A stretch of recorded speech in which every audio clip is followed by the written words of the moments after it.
Shalom, peuple de Dieu, bien-aimés dans les Seigneurs. Bon après-midi chez vous. Je vais vous laisser entre les mains du Seigneur, nous tous. Je laisse ces moments entre les mains du Seigneur Jésus-Christ. Que nous soyons tous sous sa protection divine.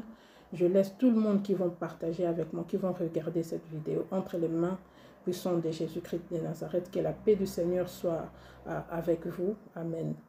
Donc mes frères et sœurs, je suis là aujourd'hui pour partager avec vous ce message.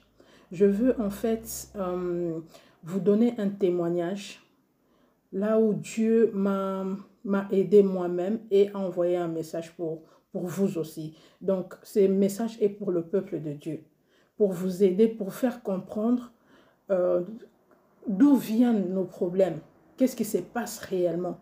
Parce que c'est ça le but de Dieu, mes frères et sœurs. Dieu est en train de nous parler, Dieu est en train de nous donner tous ces signes, de nous donner ces messages, afin de nous libérer.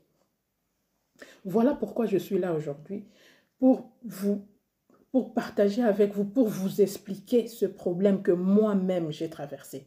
Moi-même, Dieu s'est servi de moi pour envoyer le message à son peuple. Donc d'abord, je vais commencer par vous raconter cette vision, ce message que Dieu m'a donné, le dessin que Dieu m'a montré par rapport à un problème que moi-même j'avais vécu.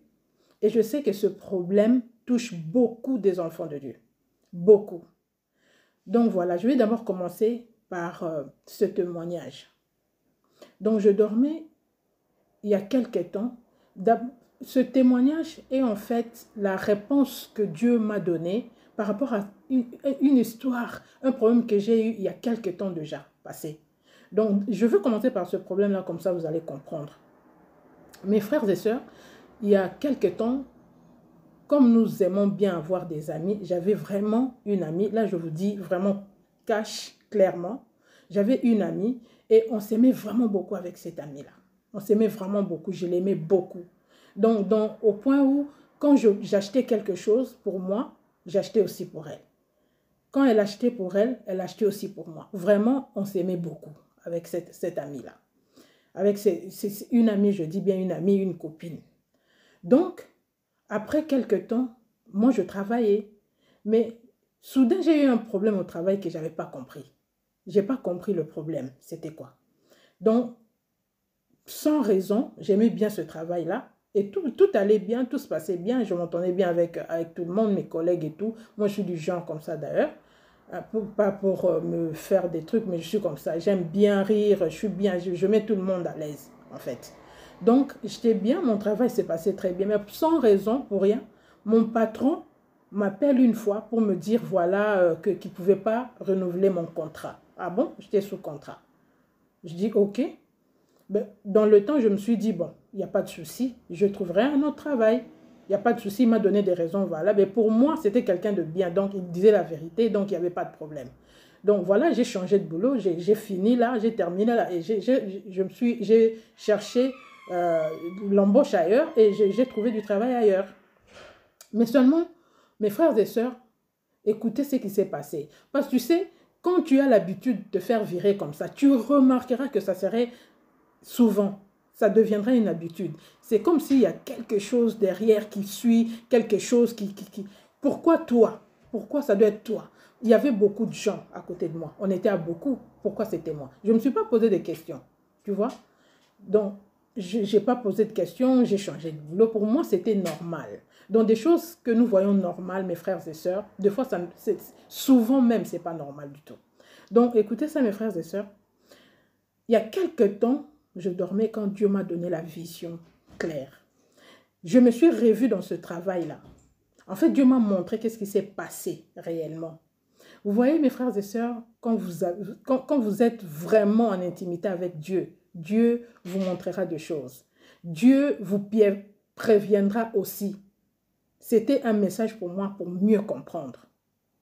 Donc, je dormais et quand j'ai vu Dieu me montrer, j'étais au travail. Et soudain, dans mon travail, j'ai vu mon amie là, ma copine là qui est venue au travail. Mais quand elle est venue dans mon travail, elle était sur le hall, mais elle avait beaucoup de sacs. Elle avait beaucoup de sacs, je veux dire des sacs comme des courses, comme des sacs poubelles. Voilà, elle avait beaucoup de choses, beaucoup de poubelles, des trucs comme ça. Elle était tellement encombrée avec ça. Alors, elle est venue à mon travail et me disait, et je suis venue et je l'ai vue dans mon travail, elle était là debout avec toutes ces choses-là. Je lui ai demandé, mais d'où viennent tous ces trucs? Tu viens d'où? Elle me dira, non, je t'amène ces choses pour que, je viens te laisser ces trucs, ces choses pour que tu les prennes pour moi, pour que tu les portes pour moi. Je lui dis, mais moi je suis au travail, comment je vais porter toutes ces choses pour toi? Dans mon rêve. Je n'ai pas compris dans mon rêve, mais tu vois, quand tu aimes une personne, même dans ton rêve, tu trouves ça normal. Et donc, directement, elle est partie, elle a laissé ces choses-là. Tous les courses, les sacs qu'elle avait avec, elle les a déposés, là, elle est partie. Et donc, moi, après quelques temps, j'ai vu dans mon travail même, j'ai vu les gens entrer par les fenêtres de mon travail. Les gens entraient, mais les gens qui entraient, directement, j'ai compris que ces gens-là étaient des mauvaises personnes. Les gens-là venaient m'attaquer. Ils avaient des couteaux, des bâtons, des bâtons de baseball et tout. Ils couraient vers moi et j'ai commencé à m'enfuir.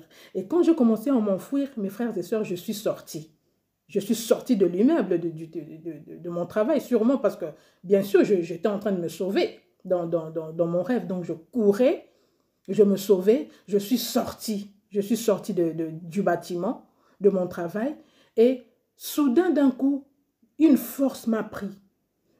Une force m'a pris, j'ai senti une force en moi, et je me suis retournée, et il y avait un qui était derrière moi, je lui ai pris le bâton entre ses mains. Quand je lui ai pris le bâton entre ses mains, je voulais lui taper, lui frapper avec ce bâton-là. Qu'est-ce que je remarque? La personne que j'allais frapper est devenue comme un petit enfant. Donc, il est devenu court, un petit. Il est devenu court. Directement, je lui regardais. J'étais vraiment étonnée et je me suis réveillée. Mes frères et sœurs, je veux être rapide avec vous. Je veux vous expliquer ce que ce songe veut dire. Les enfants de Dieu qui ont le discernement vont comprendre directement de quoi je veux parler. Donc, l'ami là, que moi j'étais attachée à elle. C'est pourquoi je vous dis aujourd'hui, mes frères et sœurs, faites attention à ce que vous dites. Parce qu'on s'aimait tellement beaucoup, on se disait de mots. J'ai essayé une fois de partager, c'était un autre message, mais c'est le même sujet en fait. Donc quand vous dites à votre ami, moi et toi, on ne va jamais se séparer. Ce que tu manges, moi aussi je mangerai.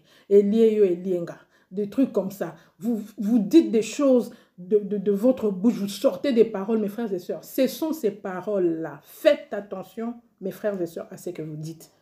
Faites attention aux liens dont vous vous liez. Vous faites des liens, vous tissez des liens avec des gens sans le savoir. Et pourtant, la Bible nous dit, ce que nous lierons sur la terre sera lié dans les cieux. Donc, les sacs que mon amie, là, ma copine m'avait amené au travail, ce sont ces problèmes que moi, j'avais pris.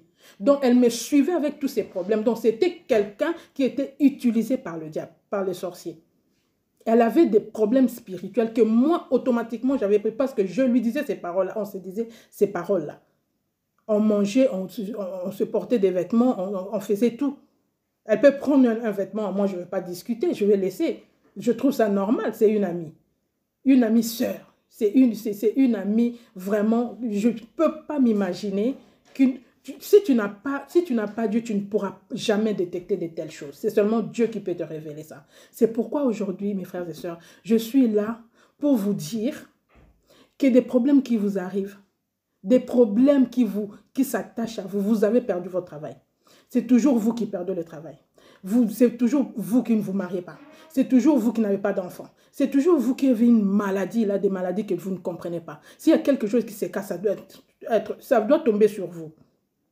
Mes frères et sœurs, je veux vous demander aujourd'hui de prendre la décision. Ces choses-là que vous voyez ne sont pas normales. Des choses que nous voyons normales. Je vous dis aujourd'hui, derrière chaque acte, il y a un esprit. Il y a quelque chose qui se cache derrière. C'est pourquoi je suis aujourd'hui, mes frères et sœurs, pour vous dire, regardez tout autour de vous. Faites vraiment, essayez de faire le bilan. Essayez de voir, parce que quand Dieu nous révèle de telles choses, quand Dieu m'a révélé ceci, quand Dieu m'a expliqué ceci, c'est pour m'aider et pour aider aussi les autres. C'est pour dire aux enfants de Dieu qu'il y a quelque chose qui se cache. À toi, mon frère, à toi, ma soeur, le problème que tu vois là, il y a quelque chose qui se cache derrière. Si tu ne prends pas la décision de chercher Dieu, si tu ne prends pas la décision de te lever, mon frère, ma soeur, ce problème-là ne finira pas. Ça ne partira pas tout seul. Non, le problème là ne finira pas. Donc c'est pourquoi je vais vous donner un verset. Je vais vous donner un verset, mes frères et sœurs, dans le livre de 2 Rois 7. Dans le livre de 2 Rois 7, c'est l'histoire du prophète Élisée. C'est l'histoire d'Élisée qui était dans un problème de famine. Il y avait tellement un problème de famine. Et quand il y avait la guerre, pendant qu'il y avait la famine dans ce pays-là, dans ce village-là, il y avait 4 lépreux. En fait, l'histoire que je veux vous raconter maintenant, je veux juste prendre la partie des 4 lépreux. Mes frères et sœurs, c'est pour vous dire que si les lépreux ont pris la décision de s'élever, je veux que vous lisez ce passage pour voir que dans la vie, on ne baisse pas les bras pour avoir ce qu'on veut, pour réclamer ce qui est à soi. Ce qui est à toi, tu as le droit de le réclamer. Les 4 lépreux dans la Bible nous dit que ces 4 lépreux-là se sont levés et ils ont pris la décision de partir tomber sur les gens qui les condamnaient. Avoir la lèpre dans la Bible, bibliquement, ça veut dire tout simplement la malédiction. Ces gens-là étaient sous la malédiction. Ils étaient sous la malédiction. Dans le temps, quand il y avait des lépreux, quand tu avais la lèpre, on vous mettait en quarantaine, on vous enfermait. Ces gens-là étaient condamnés. Mais quand ils ont vu la mort venir, les 4 lépreux-là se sont levés, ils se sont dit en eux-mêmes. La Bible dit, ils se sont dit en eux-mêmes, nous allons partir vers les Syriens. Nous allons tomber sur eux. Si nous allons mourir, nous allons mourir. Mes frères et sœurs, ils ont pris la décision, ils ont dit, Soki toko kufa to kufa. Mais nous allons partir vers eux, nous allons tomber sur eux. Et quand ils se sont levés, quand ils ont pris la décision de partir, mes frères et sœurs, j'aime beaucoup cette histoire. Quand ils sont partis, Dieu est parti avec eux. Parce que Dieu a vu leur intention. Dieu a vu qu'enfin, ils ont pris la décision. Ils ont pris la décision de se lever. Ils se sont dit, nous allons partir. Ceux qui toko kufa to kufa. On ne peut pas mourir comme ça. Mes frères et sœurs, vous qui avez tout, qui êtes en bonne santé encore, mais vous voyez des problèmes venir et vous laissez les problèmes vous abattre. 4 lépreux se sont levés. Ils se sont levés, ils se sont dit, on va partir avec cette lèpre. Et quand ils sont partis, la Bible nous dit, quand ils se sont levés pour partir vers eux, vers les soldats, il y a un bruit de char. Dieu a fait retentir un bruit de char. Dieu a fait du bruit comme si c'était l'armée qui venait vers eux. Ils se sont enfuis. Ils ont fui 4 lépreux qui étaient désarmés. Mes frères et sœurs, Dieu peut faire des miracles. Vous comprenez ce que je vous dis, mes frères et sœurs? Dieu a fait des miracles pour ces lépreux. Dieu a fait retentir le bruit du char. Il a fait du bruit. Les soldats qui étaient armés jusqu'aux dents se sont enfuis. Ils ont laissé les lépreux. Les lépreux sont entrés. Ils ont trouvé des vêtements. Ils ont trouvé de l'or. Ils ont trouvé de l'argent parce qu'ils se sont enfouis. Ils ont tout laissé. Vos ennemis vont être désarmés par les bruits du char. C'est Dieu qui fait ce bruit-là pour vous. Les bruits que nous faisons en prière, mes frères et sœurs, en prière, les bruits que nous faisons fait fuir nos ennemis. Le nom de Jésus-Christ a une puissance. Et un grand secret, marchez dans la sanctification. Cherchez Dieu, mais dans la sanctification. Et répentez-vous. Le message quotidien, la sanctification, la repentance. Réclamez ce qui est à vous. Vous allez courir vers 2020 pour ramasser, récupérer ce qui est à vous. Même ce qui est à vous, à vos ennemis, vous allez les dépouiller. Comme Josaphat a dépouillé ses ennemis dans la montagne de Beraka. Ils ont tout pris. Même, ils ont pris ce qui était à eux. Donc, criez à Dieu, récupérez ce qui est à vous et regardez autour de vous si vous avez lié, tissé un lien. Si vous avez fait des choses que vous ne comprenez pas, s'il y a des relations que vous ne comprenez pas, mes frères et sœurs, la parole, ce que vous avez dit, cassez par la parole, apprenez à prier. Apprenez à faire des prières. Il faut faire des prières justes pour délivrer ce qui est à vous. Voilà le message que j'avais aujourd'hui, mes frères et sœurs. Que Dieu vous bénisse chez vous et vraiment faites quelque chose. Ne laissez pas le diable, les sorciers vous prendre tout ce qui est à vous. Ne baissez pas les bras. Faites plus que ces lépreux. Et ils étaient lépreux, vous êtes normal. Vous êtes normal, mes frères et sœurs.